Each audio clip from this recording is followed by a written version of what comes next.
Hello friends, welcome to our channel easy vision in pharmacy. जैसा कि आपको पता ही है, हमने क्रोमेटोग्राफी की टेक्निक को स्टार्ट किया हुआ था। फर्स्ट वीडियो में मैंने आपको बेसिक इंट्रोडक्शन दी थी कि क्रोमेटोग्राफी होती क्या है, कौन कौन से मोबाइल फेस और स्टेशनरी फेस हम क्रोमेटोग्राफी टेक्निक्स में यूज कर सकते हैं, कितनी टाइप्स की क्रोमेटोग्राफी टेक्निक होती है। और मैंने अपनी सेकंड वीडियो में आपको जेल क्रोमेटोग्राफी के बारे में बताया था कि जेल क्रोमेटोग्राफी में कैसे एनालाइट्स को हम एनालाइज करते हैं और इसका प्रोसीजर क्या होता है। अगर आपने वो वीडियो नहीं देखी है तो प्लीज उसे जाकर देखें, अदरवाइज आपको कुछ भी अच्छे से समझ नहीं आएगा क्योंकि वो बेसिक पार्ट्स हैं। अगर मेरी वीडियो आपको अच्छी लगती है तो प्लीज लाइक करें, शेयर करें और चैनल को सब्सक्राइब करना बिल्कुल ना भूलें। बेल आइकन को भी ऑन करके रखें ताकि जब भी मैं वीडियो अपलोड करूं आपको सबसे पहले नोटिफिकेशन मिले। और अगर आप मेरे चैनल पे न्यू हो तो भी इसको सब्सक्राइब कर लो क्योंकि इसमें बहुत ही इंफॉर्मेटिव वीडियोस आती हैं जो कि बी फॉर्म स्टूडेंट्स के लिए बहुत ही इम्पोर्टेंट है। तो लेट्स स्टार्ट द टॉपिक। जो हमारा जेल क्रोमेटोग्राफी था उसी को हम आगे करेंगे। जो जेल क्रोमेटोग्राफी है उसको फर्दर 2 पार्ट्स में डिवाइड किया हुआ है ब्रॉडली। यहाँ पे मैंने साइज एक्सक्लूशन क्रोमेटोग्राफी मेंशन किया हुआ है। आप देखेंगे कि मैंने पूरी इस नोट्स में अलग अलग नेम्स यहाँ पे मेंशन किए हैं क्योंकि मैंने आपको बताया था कि जेल क्रोमेटोग्राफी को डिफरेंट डिफरेंट नेम्स से जाना जाता है, तो आप उसको रिकॉल कर सको, इसलिए मैंने हर जगह पे डिफरेंट डिफरेंट नेम्स जो हैं यूज किए हुए हैं। The size exclusion chromatography is divided into 2 types। जो size exclusion chromatography है इसको 2 पार्ट्स में हम डिवाइड करते हैं। First is the gel filtration chromatography and second is the gel permeation chromatography। Fine. जो gel filtration chromatography है इसको हम GFC से भी डिनोट करते हैं एंड जेल परमिएशन क्रोमेटोग्राफी को GPC से भी डिनोट करते हैं। फाइन। तो ऐसे शॉर्ट टर्म में भी आपको क्वेश्चन आ सकता है, तो इसको हमने ध्यान में रखना है। Next is the gel filtration chromatography. अब जेल फिल्ट्रेशन क्रोमेटोग्राफी में क्या होता है? In gel filtration chromatography aqueous phase is use as a mobile phase. किसी भी क्रोमेटोग्राफी टेक्निक में जैसा कि मैंने आपको बताया था कि 2 बातों पे हमने फोकस करना है, एक तो उसके मोबाइल फेस पे और दूसरा उसके स्टेशनरी फेस पे। तो जो जेल फिल्ट्रेशन क्रोमेटोग्राफी है इसमें जो मोबाइल फेस है उसको हमने एक्वस फेस रखना है, मींस हम इसमें water as a mobile phase use करेंगे। Fine. Carbohydrates cross linking agents are use as stationary phase. और जो स्टेशनरी फेस है उसको हम क्या यूज करेंगे? Carbohydrates cross linking agents. क्योंकि हम जेल क्रोमेटोग्राफी कर रहे हैं तो स्टेशनरी फेस हम ऐसा लेंगे जो पोरस जिसकी स्ट्रक्चर हो, जिसमें बीड्स लाइक स्ट्रक्चर्स हो। तो जो कार्बोहाइड्रेट्स क्रॉस लिंकिंग एजेंट्स हैं ये क्या है? पोरस इन नेचर है। फाइन।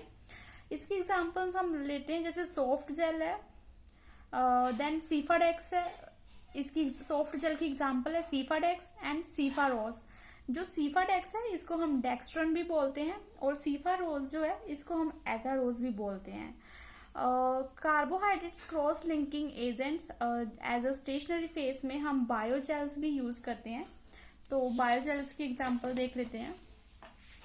इसमें आएगी हमारी पॉलीअक्राइल अमाइड। तो पॉलीअक्राइल अमाइड क्या है? हमारी बायोजेल है। फाइन। अब जब हम ये टेक्निक यूज करते हैं तो हमने क्या क्या प्रिकॉशंस लेनी है? The stationary phase is soaked in water overnight. हमने क्या करना है बेसिकली कि जो हमारा stationary phase carbohydrates cross linking agents हमने लिए हैं, सॉफ्ट जेल्स जो हमने लिए हैं, उसको हमने ओवरनाइट सोक्ड करना है। क्यों? क्योंकि जो सॉफ्ट जेल है इनकी प्रॉपर्टी होती है कि ये स्वेल आउट हो जाती हैं। तो जब ये स्वेल आउट होगी तो क्या होगा? अगर उसको स्पेस प्रॉपर नहीं मिलेगी तो क्या होगा? बर्स्टिंग हो सकती है, एक्सीडेंट हो सकता है। तो उसको प्रिवेंट करने के लिए हमने इसको ओवरनाइट सोक्ड करना है। फॉर एग्जाम्पल हमने इसकी प्रिकॉशंस नहीं ली, हमने उसको सोक्ड नहीं किया, हमने जस्ट उसको कॉलम में पैक किया, अपना मोबाइल फेस इंट्रोड्यूस कराया, सैंपल उसमें इंट्रोड्यूस करवाया और जो सेपरेशन की टेक्निक है वो स्टार्ट कर दी। क्योंकि क्रोमेटोग्राफी तो हम सेपरेशन के लिए कर रहे हैं तो हमने वो स्टार्ट कर दी। तो क्या होगा? सॉफ्ट जेल की प्रॉपर्टी होती है कि वो जब लिक्विड में आती है, जब उसको सॉल्वेंट मिलता है तो वो स्वेल आउट होना शुरू हो जाती है, तो वो कॉलम के अंदर ही स्वेल आउट होना शुरू हो जाएगी।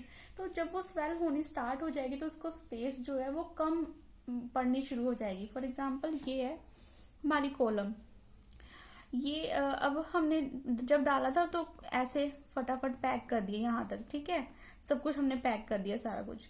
तो अब ये स्वेल जब होगा तो ऐसे स्वेल होगा, तो अब इसको जगह कम पड़ रही है तो ये क्या होगा, इसको बर्स्ट कर देगा, इसको तोड़ देगा कॉलम को, और प्रेशर इतना ज्यादा इंक्रीज हो जाएगा इसके अंदर कि टूट जाएगी हमारी कॉलम और ये बाहर आ जाएगा। तो ये सारा टूट जाएगा, कॉलम भी टूट जाएगी, हमारा स्टेशनरी फेस बाहर आ जाएगा, मोबाइल फेस बाहर आ जाएगा, सैंपल खराब हो जाएगा। और इसके साथ हमने और भी चीजें लगाई थी, जैसे डिटेक्टर लगाया था, एम्पलीफायर लगाया था, रिकॉर्डर लगाया था, हर एक चीज पे इफेक्ट आएगा। तो ये सारा एक एक्सीडेंट कॉज करेगा, जो टेक्निक है वो हम परफॉर्म नहीं कर पाएंगे। तो इसलिए हमने प्रिकॉशंस उसकी जो है लेनी है, हमने सबसे पहले उसको सॉफ्ट करना है, देन हमने उसको यूज करना है। फाइन। एक तो ये स्वेल हो जाती है, और दूसरी प्रॉपर्टी एक और होती है कि या तो ये श्रिंक हो जाती है। अब अगर मान लो ये कुछ ऐसे श्रिंक हो गई तो क्या होगा, जो स्पेस है बहुत ज्यादा इंक्रीज हो जाएगी, और जो सेपरेशन की टेक्निक है वो प्रॉपरली नहीं होती। इसका एक और रीजन ये भी है कि जब हमने एक बार कंपोजिशन जो रख दी सॉल्वेंट की, वो बस रख दी, अब हमने एक्सपेरिमेंट जब स्टार्ट कर दिया, हम सॉल्वेंट की कंपोजिशन जो है वो चेंज नहीं कर सकते। तो उसके लिए भी हमें इसको सोक्ड करना पड़ेगा कि हमें पता चल जाए कि इसकी कितनी स्वेलिंग हुई है या ये श्रिंक हुआ है, कि क्या इसकी प्रॉपर्टी आएगी, ये कैसा कॉलम में जाके बिहेव करेगा। तो वो हम पहले ही बाहर देख लेते हैं, देन हम इसको यूज करते हैं। फाइन। रीजन क्या है इसका, analyst can not change the composition of solvent system during experiment. वही बात है कि हम जो सॉल्वेंट सिस्टम है उसकी कंपोजिशन को चेंज नहीं कर सकते। ये तो बात हो गई हमारी जेल फिल्ट्रेशन क्रोमेटोग्राफी। याद रखना है कि जेल फिल्ट्रेशन क्रोमेटोग्राफी है, फिल्टर करना है। तो अगर हम इसमें हम सॉफ्ट जेल यूज कर रहे हैं, तो जब हमने उसको सोक्ड किया है उसको फिल्टर करेंगे, देन हम उसको अपने कॉलम में इंट्रोड्यूस करवाएंगे। तो इसीलिए इसका नाम हम रख रहे हैं जेल फिल्ट्रेशन क्रोमेटोग्राफी। ये याद करने के लिए है, ठीक है।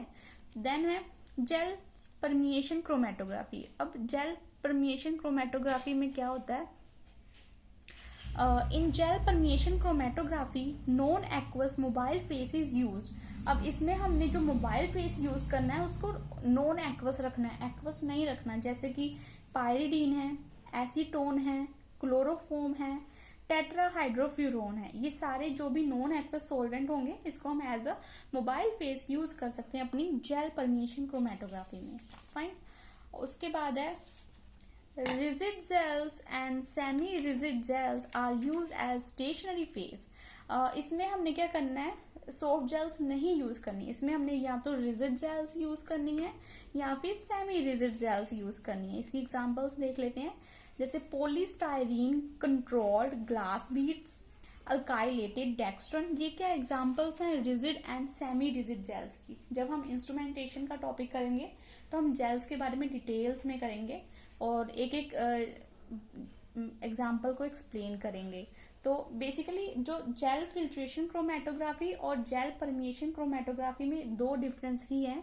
जो जेल फिल्ट्रेशन क्रोमेटोग्राफी है इसमें हम मोबाइल फेस जो है एक्वस यूज करते हैं, एक्वस मोबाइल फेस रखते हैं, लेकिन जेल परमिएशन क्रोमेटोग्राफी में non aqueous mobile phase use करते हैं।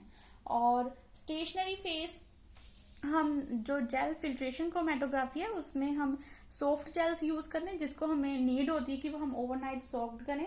But in gel permeation chromatography हम सेमी रिजिड जेल्स और रिजिड जेल्स यूज करते हैं, जिसको सॉक्ड करने की जरूरत नहीं होती। जो सेमी रिजिड जेल्स है वो up to some extend swell out होती है, लेकिन उसको सोक्ड करने की जरूरत नहीं पड़ती, हम उसको डायरेक्टली यूज कर सकते हैं। लेकिन जो रिजिड जेल्स होती हैं इसको ये बिल्कुल भी स्वेल नहीं करती आफ्टर इंट्रोड्यूसिंग द सॉल्वेंट, तो इसको तो वैसे भी जरूरत नहीं है सोक्ड करने की। तो ये तो बेसिक डिफरेंस है between the two techniques. Fine. ये एक ही, ये सारा कुछ जेल क्रोमेटोग्राफी में ही आ रहा है। बस जो जेल क्रोमेटोग्राफी है उसको हमने ब्रॉडली 2 पार्ट्स में डिवाइड कर दिया था, तो ये उसका डिफरेंस है। हमने इसमें कंफ्यूज नहीं होना। अगर आपको मेरी वीडियो अच्छी लगती है, आपको लगता है ये आपको नॉलेज प्रोवाइड कर रही है, तो प्लीज लाइक करें, शेयर करें, चैनल को सब्सक्राइब भी करके रखें, ताकि आप ऐसे ही अपडेट के साथ अपडेटेड रहो।